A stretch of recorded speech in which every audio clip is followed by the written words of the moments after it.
Hello students, welcome to my channel sarvasmartstarters. So today in this video, I would like to explain about the quasi contract, which is helpful for CA Foundation and CMA Foundation students too. Let's begin the topic. And before I begin the topic, this is quite an important content related to quasi contract. We can expect a question. Like mostly what happens, like in case of case studies, students feel little confused while appearing for case study based answers. That is the reason why, of course, it is easy to understand, but concentrate on the proper drafting, like terminology points here. Uh, let's begin the video and I'll explain you how to frame your points. Okay. Now, what does quasi-contract exactly means? Quasi-contract is nothing but it is unlike your normal contract. Like in normal contract, how do we enter into a normal contract? Like one party will give an offer and the other party will accept it. And we need to have consideration to each other. And we need to have free consent, etc., etc. Like section 10 essential elements, we need to have like these all things we have studied in the introduction part, right? Related to contract. But quasi-contract is entirely different. It is a social obligation, I can say, or social responsibility, where it creates contract between two parties. It is implied by law. No one has intentionally entered into the contract. Say, for example, if I lost my phone in somewhere, like somewhere in a mall, okay, I lost my phone, and the other party, X, will find the phone. So, do you think we both have entered into the contract intentionally? Answer is no. So it is a social obligation, social responsibility between the two parties which made them enter into the contract. So you can call it as a resembling to the contract. Means it looks like a contract, but it is not a contract. So resembling to a contract means it resembles as a contract, but not a contract. Okay. Why? Because there is no offer, there are no essential elements, there is no free consent. So you don't expect all the essential elements to be present in the quasi contract. That is the reason why resembles to be a contract but not a contract, and that is the reason why we call it as a quasi contract. Okay, which is implied by law. I mean, for example, okay, here the X has found my phone, and instead of finding the true owner, he uses it for himself. Okay, and I will file a suit, I will file a case. I will file a case in the police station stating that I have lost my phone. Later, they're gonna investigate and they're gonna found that my phone was with X and X used for his personal purposes. Now, what happens here? There should be some exchange of like there was an obligation on X, right, to give back my phone. But what he did instead, his social responsibility was to return back that item, whatever he found, but instead he's using it for personal purpose. Now, who will tell the remedy? Court will decide the remedy, like what X has to do, whether X has to pay that money back or give that phone back to the true owner, or he should pay damages. So entirely this process, whatever happened, is decided in the court of law.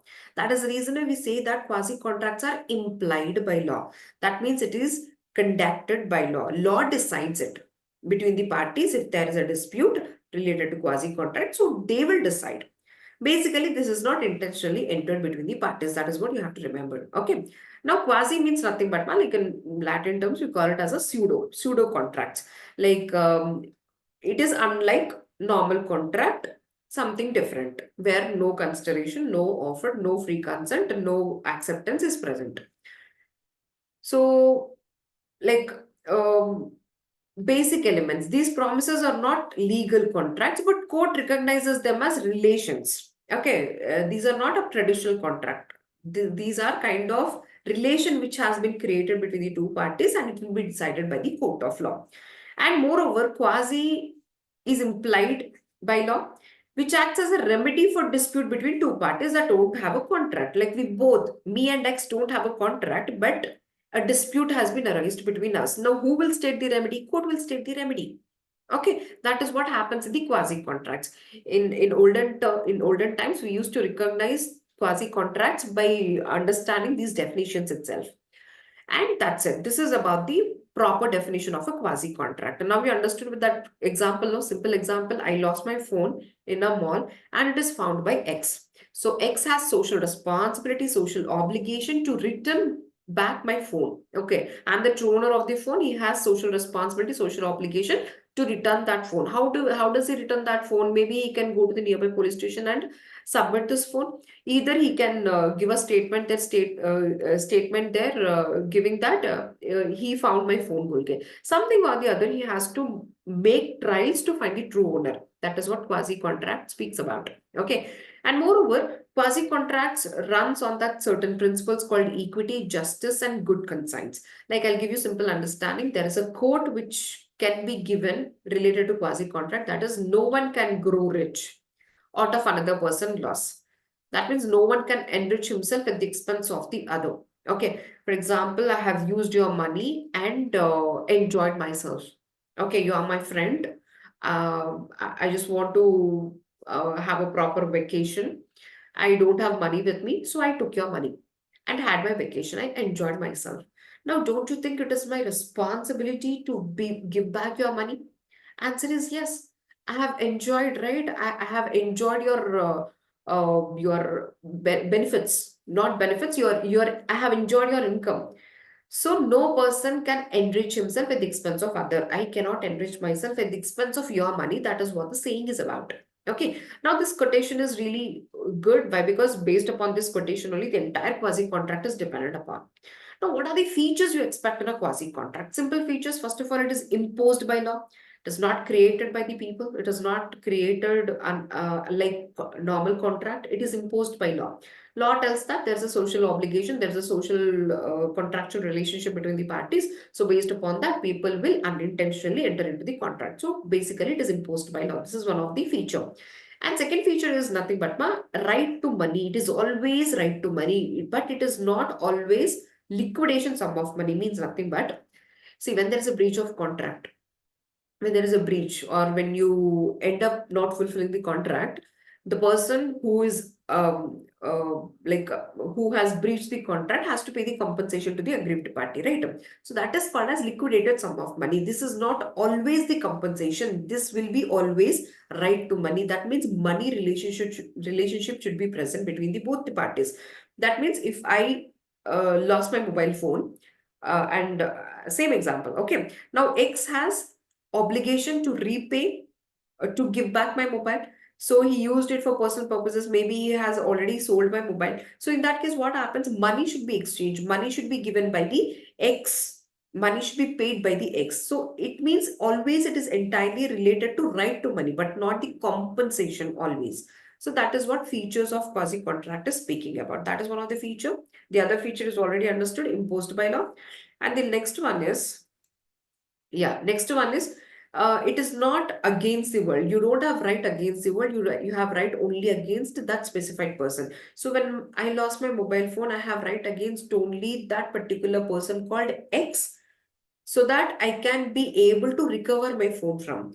But I cannot ask the whole world that where is my mobile phone, Bulgarian. Okay, that specific person who took my mobile phone has an obligation to give back my to give back that mobile phone. That means you have right against only that specific person, specific group, but not entirely whole world they are talking about.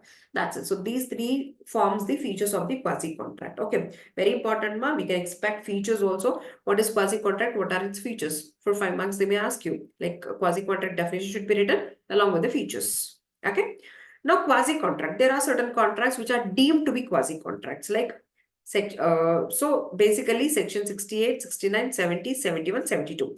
Very, very, very important in case of case studies. Okay. Students will get confused and they will not understand properly to apply what provision. See, when we are writing case studies, we understand the whole question. But when we are presenting it, you may get confused. Okay, what provision should be written? So there are 2 or 3 provisions which are similar, which are applicable to that particular question. But you'll get confused. Why? Because lack of information, lack of subject knowledge. You have to read that particular provision with examples, with many examples, then only you'll able to get that proper knowledge. Okay. So basically understand this through the sections. because quoting sections is mandatory in certain cases. Section 68, 69, 70, 71, 72. So 68 talks about claims for necessary supply. Like you might have read this point called minor provisions, no? Whenever necessaries have been supplied to the minor, minor is not responsible, but minor's estate is responsible. In the same way, whenever you supply necessaries to the person who is unable to enter into the contract, who is unable to enter into the contract, maybe minor, right? Maybe lunatic, maybe drunkard, maybe mentally challenged person, maybe an old age person. So any kind of person who couldn't able to enter into the contract, okay, to that person you have supplied necessaries. Now, can you recover that money, whatever you have given as necessaries? Answer is yes, but not exactly from that person, but from his estate. Same provision we are applying here, but including minor, we are talking about lunatic, we are talking about mentally challenged person, we are talking about old age people also. Okay, so basically section 68 talks about claims for necessary supplied. Of course, you can claim if at all you supply necessaries to all these people, but not exactly from them, but from their estate. If they have property vested in their name, from that you can recover that money. Okay, and section 69 talks about payment by an interested person. What do you mean by payment by an interested person is nothing but like for example, I'm a tenant who's staying in a building which is taken on lease. Okay, so this building is taken on lease. I'm the tenant, and who takes the responsibility to pay the property tax? It's not me. Owner takes the responsibility. I just have responsibility. My obligation is only to pay my rent. That's it. But property tax, who will pay this property tax? My owner. But my owner may be neglected or may not be sure, maybe illiterate. Like she might be neglecting to pay property tax, but later it is going to be a burden on me only. Okay, why? Because of that disputes and all, I have to leave the property. That is the reason why what I did is, as I'm an interested person, as I'm interested in this particular property to stay in, I have paid that property tax even though I don't have any obligation. Now, who has to reimburse this property tax? Of course, owner has to reimburse me that property tax, right? This is not for free. Property tax, this property is not on my name only, then I have to pay that property tax. So that is the reason why payment by an interested person. As I'm an interested person, on behalf of my owner, I pay the property tax. Now, my owner has to reimburse me because she cannot enrich herself at the expense of my money. That's it, very simple. So everywhere you can apply this quotation mark. Okay, when you have supplying necessaries to a minor, with your money he cannot enrich himself. With your money he cannot enjoy. You can claim that money by what? Through his estate. And section 70 talks about obligation of person enjoying benefits of non-gratuitous act. Non-gratuitous act is nothing but, let's say for example, a wrong delivery has came to your home. Okay, a wrong delivery means it has to be delivered to your neighbor, but mistakenly it is delivered to you. Okay, big basket or something of fresh fruits have been delivered to you. Um, maybe you are not aware of the order, or intentionally you may have consumed those fruits. After eating those fruits, later you got to know that these fruits belong to your neighbor. I mean, this particular order belongs to your neighbor. So this is a non-gratuitous act. Non-gratuitous act means which is not for free. Mistakenly they have delivered it to you. So as a person who got benefited out of this act, don't you think you have to pay that money to your neighbor? As you have consumed it, as you have took the benefit. So that is what is about obligation of person. So it is obligation of mine enjoying benefits of non-gratuitous act. I have enjoyed the non-gratuitous act, right? Because my neighbor has to pay money for that order, but I have consumed it. So it is my obligation to pay that money to my neighbor. That's it. Responsibility of finder of lost goods. This example has already covered. So if X has found my mobile phone, his responsibility is to find the true owner and give back that mobile phone to the true owner. And last section 72 is money paid by mistake, like through social platforms also, like Google Pay, Phone Pay also. Sometimes we mistakenly a number, because of that one digit number, mistakenly that money will be credited to a wrong person. So that wrong person who received that money has a responsibility to repay that money to the true owner. Okay, so no one can enrich himself at the expense of other. Based upon this quote only, the entire provisions have been explained. So, like there are certain previous questions which have been asked, like you can see here. What is quasi-contract? What are the silent features here? And X found a wallet in restaurant. This case study you can see in your study mat also. Once you check that study mat. Yeah, and another question from quasi-content which has been asked during December 2022, where students mostly got confused, is this question. Like what happened in this question is, like you can see this, Y is 21 years it seems, and he lost his mental balance. That means he is mentally challenged person after the death of his parents in an accident, and he was left with his grandmother who is aged 85 years. Remember, we have a person Y. He's not a minor. Okay, he's not a minor, but he's mentally challenged. And we have a grandmother also. She is overaged. She's like above 60, right? 85 years. And both are incapable. I mean, she is incapable of walking and dependent upon him. And M is their neighbor itself. So M, out of pity, he has supplied food and other necessaries to these both people. And moreover, Mr. Y and his grandmother used to live in a house built by his parents. Like Mr. Y has parents and they have built a house in which they are living in. Fine. And Mr. M also provided to the grandmother financial assistance of emergency medical treatment. So even this neighbor has provided medical treatment to grandmother also, it seems.